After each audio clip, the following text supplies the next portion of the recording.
문재인 대통령이 오는 18일 2박 3일 일정으로 평양에서 김정은 북한 국무위원장과 세 번째 남북 정상회담을 갖습니다.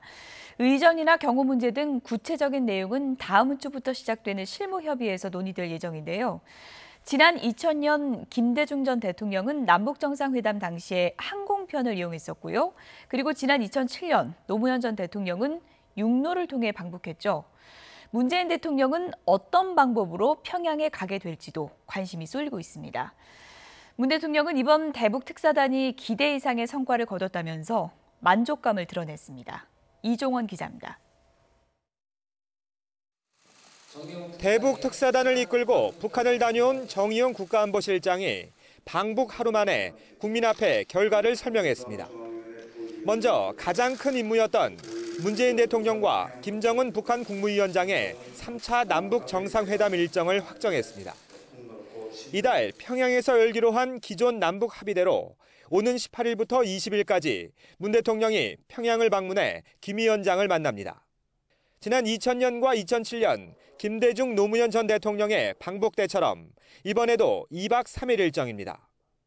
판문점 선언 이행과 한반도 비핵화 등 정상회담에서 다룰 핵심 의제도 큰 틀에서 합의했습니다. 판문점 선언 이행 성과의 점검과 향후 추진 방향을 확인하고 한반도의 항구적 평화 정착 및 공동 번영을 위한 문제, 특히 한반도 비핵화를 위한 실천적 방안을 협의하기로 하였습니다. 김 위원장이 특사단에 한반도 비핵화와 미국과의 협상에 대한 의지를 재확인한 점도 눈에 띕니다. 김정은 위원장은 한반도의 완전한 비핵화에 대한 본인의 확고한 의지를 재확인하고 이를 위해 남북 간에는 물론 미국과도 긴밀히 협력해 나가겠다는 의사를 표명하였습니다.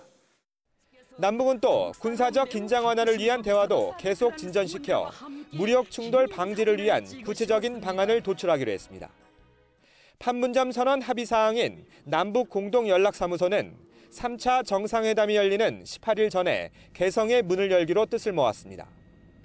문재인 대통령은 남북 정상회담 준비위원회 첫 회의에 참석해 특사단이 기대보다 훨씬 큰 성과를 거뒀다고 평가했습니다.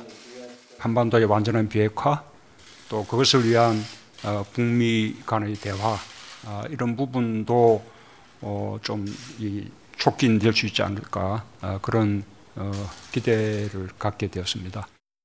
의전과 경호, 보도 등을 준비하기 위한 실무 협의도 다음 주 초 판문점에서 열립니다. 문 대통령이 어떤 방법으로 평양에 갈지나 방북단의 규모도 여기서 협의할 예정입니다. YTN 이종원입니다.